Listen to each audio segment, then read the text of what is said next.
Well, the global tech race is heating up and the stakes have never been higher. From AI breakthroughs, reshaping industries to the fierce battle for semiconductor dominance. The world is watching as superpowers like the US and China dwell over the future of innovation. But where does Nigeria fit into all of this? As DeepSeek challenges AI giants with its low-cost model, NVIDIA suffered a historic $277 billion market cap loss during the week, sending shockwaves across global markets. Meanwhile, the semiconductor supply chain has become the new battleground for economic power, with governments racing to secure their chip futures. With all these seismic shifts, is there room for countries like Nigeria to leverage AI, tech infrastructure, and policy reforms to carve out its own place in the global tech economy?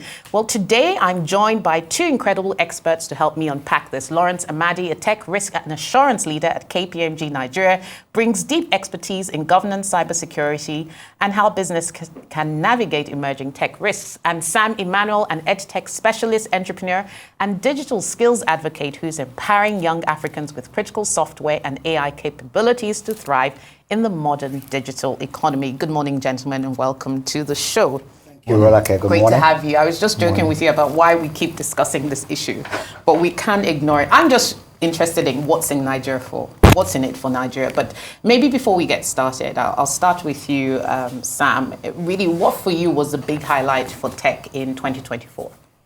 I think the big highlight is the, if you like, rebalancing towards value creation, value addition. Okay. Some years before, there was a lot of hoopla in terms of things going on in the tech space. You know, there was a time when everything was .io, .eth, .ai. And so I think 2023 definitely more so in 2024, there was a rebalancing of where can value truly be created, how can things be used, not just for the hotel, but for the economic benefits for everyday people. Yeah, and a great thing, we'll be talking about value today. What about you, Lawrence? 2024, I'd say we saw a lot of fusion between telecoms and tech. Okay. There was a big tech core conversational drive. So if you look globally, BT, AT&T, Verizon, everyone sort of just moved towards becoming a stronger technology player. Okay. And I think if I were to say the next thing, it would be NVIDIA was big in 2024. Right. Most people who invested in NVIDIA stocks, I think, cashed out quite nicely before this current. Yeah, and I agree with you because I must have reported on NVIDIA about 10 times, yes. at least 10 times on this Yes. show. So it was definitely big. But let's look at NVIDIA because in light of this DeepSeek advent into, or disruption of the market, if you like, what does that inform companies around their strategy if they're in this space? Are they producing with too expensive value chains?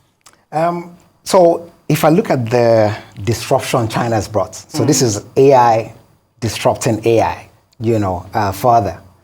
The journey to how they got here, I think is one interesting journey that's worth studying. Okay. Because if you look at the duration with which they created DeepSeek, it just tells you that the likes of NVIDIA, Intel, and every single person who's producing GPUs, they've got a lot of work to do. One, maybe they've got to now start disrupting themselves a lot more. Two, you call the platform OpenAI, but in reality it's closed models. Yeah, or like open source models, correct. which DeepSeek is. But DeepSeek has come to genuinely roll out this thing, and they've also made it open and available. For developers, for other, the market has changed, and I think these guys have to quickly rethink the strategy going forward. And you make a good point about making it accessible, because Sam, I was going to ask you, I think the advent of advanced AI technology, especially what DeepSeek is doing, is almost democratizing access to technology. How do you think a country like Nigeria can even leverage that in terms of technology education? So, one of the first things, so when you look at NVIDIA and all the big tech guys, there's a reason, I don't know who came up with the term big tech, and they all sort of latched onto it. Yeah. The idea was to scare everybody away. Scare everybody away with supposedly much better engineering prowess, scare everybody away with much larger investing capability. When announcements was made that $500 billion was being invested in Stargate, the question you ask is, if you look at the typical VC or Bay Area model, you make those sorts of investments, and if you do 2x or 10x, it means that you haven't made money. Yeah. They're looking for 100x and things like that. And so if you're doing $500 billion, even to achieve 2x, 10x, it's difficult. Yeah. And so what everybody was going for was this idea of scaring everybody away, which was why. Technology, yes, that's but these things are not complicated. So for countries like Nigeria, is that, yeah, the manufacturing capabilities may not be there, but there's the opportunity in foundries. How do you design some of the things? And then we can take advantage of edge computing. We have lots of a lot of smartphones and other smart devices that actually have compute power that is not being used. And so with IoT and with edge computing, we can start doing other things. Everybody has spoken a lot about LLMs. We can start looking at SLMs, large language models. Yes. So we can start looking at small language models that can run on much smaller, much cheaper devices, and that's where people like us essentially need to go. Fantastic stuff. And we'll come back to sort of talk a bit more about Nigeria and Africa. But I wanted to now take it back up at a more bigger global strategic level, looking at sort of the US-China rivalry, because the US has sort of prized itself as globally dominant in the tech space. Right. Do you think this DeepSeek is sort of the model of the world that will disrupt that dominance for the US, and why? So I'll build on what Sam just said now about America, and also us tapping into the resources that we have available to us. The average child in China at age 7 to 10, they are coding fairly comfortably. By the time they're teenagers, they are writing even more efficient codes. Right. So that tells you that these guys are already preparing for that future global dominance. And America's got a lot of work to do. Mr. Trump has recently come with sanctions on China, Mexico, Canada, which personally I think you're just going to be rocking the boat. In fact, he did put a restriction on export of chips to Correct. China, the really expensive chips, Correct. right? But they still found a way around it. Of course. this. So when you starve, fire of certain features, it probably just picks up other materials and burns the way it wants to. China has actually done that, and they've done that phenomenally well. And I think what they've done is look inwards, drive the innovation even a lot harder and faster. And I think this is just going to be, driving prices down going forward. Yeah, I mean, now we're seeing all sorts of things being brought up about whether DeepSeek stole some ideas from OpenAI, but we'll see. Now, I mean, Sam, it kind of almost pains me to say, because people say, don't compare Nigeria to other countries, right? We have our own issues. But given our young demographic and the fantastic young people you do great work with at Semicolon, my own is, how can we capture a piece of this pie, right, to deliver tangible value to the economy? Because I think about the manufacturing value chain.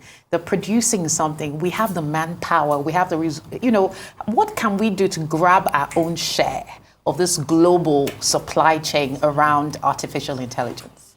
Yeah, so the first thing I've been saying to people, that the first thing is that we need to recognize that we are now in the fourth industrial revolution. Absolutely. When you find two big countries fighting over some technology, it's essentially their way of saying, look, our economic future, our economic dominance depends on this.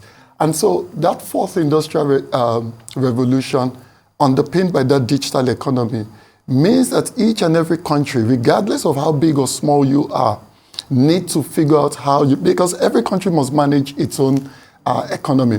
And so in the case of Nigeria, is that, look, there's business that happens here. Lawrence is with KPMG. There's KPMG in every country, but he's part of those leading KPMG in Nigeria for businesses running in Nigeria. And so Nigeria must recognize that, first, we have to continue to invest in skills like Lawrence was saying, people have started coding very early. When you look at AI and look at a lot of the things that is happening there, we think a lot of it is technology, but in actual fact, a lot of it is mathematics. Right. So we must continue to ensure that we're training out people who have good basic skills in literacy, numeracy, STEM, going into further maths and things like that. That then starts translating into people developing interest and skills in technology. We must value the data that is being generated here, and we must figure out ways that we can then start using that data. And so there's a whole value chain around it. And like I said earlier, that it's not about the fact that we can manufacture GPUs. It's also the fact that we can design, create our own foundries that can design things that can then enable us essentially run our own workloads based on the issues that the problems we're trying to address. I mean, thank you very well said. An interesting point you made on mathematics. I have to point out Sam's shirt, because the last time he was on this show, he wore another shirt, and this time his shirt says, "People think it's magic, we call it engineering." You're so sold out to your industry. That's great. You know, the issue around training and catching them early is well received. There's also the issue of the Nigerian government now really recognizing what it needs to do. It's talking about digitizing the public sector. Correct. Right? It's talked about this initiative around services around the local governments. What sort of difference do you think this will make? So the federal government recently released ServiceWise, GPT, just aimed at helping the public sector, public servants become more efficient on their jobs, get better decision making, amongst other things. And I tried it out. I saw they've trained the model or the data using all of the Nigerian laws and stuff. And it does look like we're onto something, because again, you find it on the GPT page. You see all of the rules and regulations that apply to us locally. I think that drive, what it needs now is the increased awareness. Because if you spend a couple of millions building these things and people don't know about it and they don't use it, then you don't get value. And that comes back to the point on value capture and value utilization. So I think the government really needs to just find a way to increase the awareness, leverage all the short message code services and the likes, push this out, get people a lot more educated around it, and let's get more traction. Yeah, interesting, this point about infrastructure where the rest of the population may not be ready to use it. And it actually goes back to a broader issue around artificial intelligence, people fearing about their jobs. Well, it actually will create jobs if you equip people with the right skills. I want your thoughts as well, Sam, on some of the government programs, some of the training programs, and some of the skills-based programs around tech. Are you partnering with government on some of these initiatives? Yes, I mean, the Ministry of Digital Economy has, of course, launched the program on 3MTT, trying to train a lot of young people. And before that, there's been work done around the National Digital Skills strategy that we worked with some of the government departments on. But now what we're seeing is, of course, the 3MTT will give people a certain set of skills and get them started on their journey. Like Lawrence was saying, we need to start creating more awareness, more people recognizing that, look, there are economic opportunities in you focusing in these areas. Then going on from there, some of those programs can become feeders into our programs, where we essentially then take people into much deeper skill areas. And of course, there are others doing skill building in related areas. So there's a company called Chip Lab, who's essentially training people on semiconductor and how to design some of these GPU type workload things. So there'll be a lot of those that, of course, we must work with government. I think government is really just helping us get things started, and we certainly need to work with them to essentially proliferate and deepen And I feel like we need to do this on a massive scale. But just for the benefit of our viewers, I mean, if you just quickly Google search ServiceWise GPT, it says ServiceWise GPT is trained with information from the provisions of the Nigerian Constitution, public service rules, statutory regulations, and other official and related instruments governing the Nigerian Federal Public Service. Now, this is going to be interesting. If this can really scale across the public sector, I think it could be revolutionary. 100%, Rolake, and I think it's the direction we should go. I know some 4 or 5 years ago, KPMG ran a couple of hackathons. Okay. And we ran those so that we can actually keep attracting the young talents in the country. And, you know, as you run those events, and we've got one coming up again in April of 2025, the whole idea is to keep elevating those Nigerian intelligent youths base so that the world sees them. Hopefully, Jackpot is not on their minds. Right. You know, and if they stay back, like Sam mentioned, we can keep building a lot more. We've seen guys who are building tons of bots.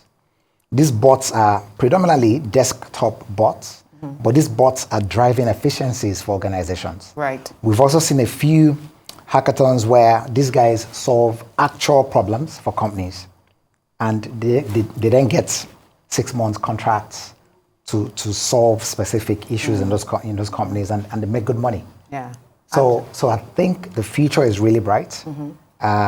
You know, and I think it's very promising. Yeah, and you know, in my mind, I'm thinking as somebody who is also a parent, and looking at the broader spectrum of education in Nigeria, I think to myself, if you're not actually studying artificial intelligence, robotics, quantum computing, cloud, I'm not really sure whether we're equipping you for the future. If we actually want to peel back the layers, yes, we know traditional subjects are great, but I'm now really concerned that, especially because these technologies are now becoming globally accessible and will start to really define everything, how best can we catch up from an education perspective with who we're churning out at high school level or at university level? So with Semicolon, we started doing some partnerships with some universities. And essentially, of course, education, we need to start off by looking at our curriculum. I've spoken with some VCs, and they say for computer science or other tech-related fields, maybe they have 100 slots, but they get over 1,000 people applying.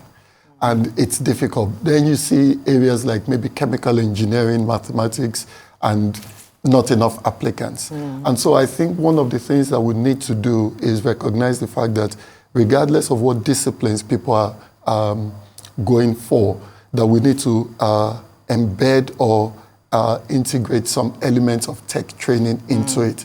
So what as a compulsory part of the education. Exactly. Because what I keep saying is that not everybody is going to become a software engineer, but everybody is going to have to learn how to tech enable whatever it is that they do. And so you have those who went to study medicine, but they did some few modules in something to do with tech. So I think we need to look at the curriculum. NUC, I understand, has made a mandate for universities to include entrepreneurship in all the programs, but I think they have to do the same for some component of technology in whatever fields people are studying. Okay. Are you working towards a target? Like, say, over the next decade, you want to train 1 billion? You know, do you have a target in mind? Yes. So part of what when we started, our goal was Africa. I mean, we've got a lot of young people who are finding it difficult to find good jobs, and so we need to train in terms of quantity, but not at the expense of quality. Yes. And so part of what we've been trying to figure out is what would it take us to train 1,000 people in a year? That's our first benchmark. The second benchmark is what would it take us if we achieve that, or when we achieve that, to train 5,000? Okay. Then go to 10,000 and how do we... Exactly. So that's what So you have a goal you're working towards. We've almost run out of time, but I wanted to talk just very briefly, Lawrence, about lessons from China, right? China has made great strides in AI and digital infrastructure. What are the 1, 2, or 3 lessons you think African countries, Nigeria inclusive, can learn from that journey of evolution in China from a tech perspective? So I'm going to quickly build on what Sam's talked about, which is the fundamentals. I think we've got to find a way to have everyone tuning into the basic coding. And you made a point earlier. If we're teaching our kids stuff and it's not touching on quantum, cyber, cloud, we could be missing a few points. So I think having those fundamental, layer for our upcoming generation becomes very important. The second point is we've got to find people who now then start dreaming really big about also succeeding. We look at but Nigerians dream big. but we've got to now then live out the dreams as much as possible because we are in an era where we're saying, look, we're aiming for $1 trillion economy by 2030, and we've got to build all of these ambitions and have a lot more unicorns that help us achieve it. So in trying to get this done, you need some policy aid, certainly, to help push. You need the average parent, the average Nigerian child to say, look, we've got to now then embrace this thing and also try and get it done and, lock in. Yeah. There's a whole lot of opportunities around cyber. Just as we're talking quantum, there's a whole lot of opportunities around cyber. And if we look at the cyber incidents that we're having today, we can avoid some of it, and how do you avoid it? We're in an era where just more APIs are talking to themselves between companies and corporations. What you whitelist, and the things that you blacklist are the things that determine what APIs talk to themselves. So if you get to the era where you can properly just manage. And you need the skills to do that. Yes. You're getting very technical here, but I get the general gist. Okay. So I think we certainly do have a lot of promises. A lot of work. And the work to be done. Okay, so one thing from you in terms of a lesson from China, very briefly. Lesson from China, I keep saying to people that, look, technology is not rocket science. That as long as you're willing to apply yourself, like he's saying, or you mentioned, we dream, but many of us don't do. And when we do, we don't do with that tenacity of, I must get this done. One of the lessons from China that we must, a lot of people appear not to be talking about it. Not only did they release DeepSeek, they released the research paper backing it. Wow. A lot of people are not... Transparency. Exactly. Yeah. Now, the point is not just the transparency, it's also the fact that there was research that they did. Yeah. And they're more than happy to share the results of the research. Anyway, exactly. So, and so here we are. How many companies, how many institutions, governments or not, value research? That we have to start realizing that research is important. We have to fund it. So at Semicolon, one of the things that I'm trying to work on with the universities, because people say, oh, are entities like Semicolon going to replace universities? I say, absolutely not. That we should not underestimate the research capabilities that universities have. And so we need to start encouraging companies to invest in research. We need to start encouraging our students not to be gathering yet more certificates, but engaging in research work that enables them build things that they never thought was possible. So a key point from China was the fact that this thing that everybody made look like it was rocket science and not for everybody, they did their research and decided to rethink it and did what everybody thought was not going to be possible. Absolutely. I mean, Lawrence, do you have anything to say to that? I was just going to say, look, China is showing workings. Yeah. And look, it's the era where we have to just realize that we've got to tap in. Indeed. And tap in really, really well. Yeah. And of course, China's approach to transparency and, releasing the research got a lot of people in DC, Washington, DC, and the US government, they're pretty worked up around this. But look, disruptors always change the game in any industry, whether from a cost perspective, an affordability perspective, and reach, in terms of reaching people who would otherwise not have had access to those technologies. Thank you so much for coming on the show, Lawrence at Amadi, Tech Risk and Assurance Guru at KPMG Nigeria, and of course, Sam Immanuel, founder and CEO of Semicolon Africa. Thank you, and thanks for the great work you're doing. Thank you. Thank you. Thank you. Well, that's all we have time for on Business Week. I'm Rola K. Akinkunmi-Filani. Let's continue the tech conversations on X. Do have a lovely rest of the weekend.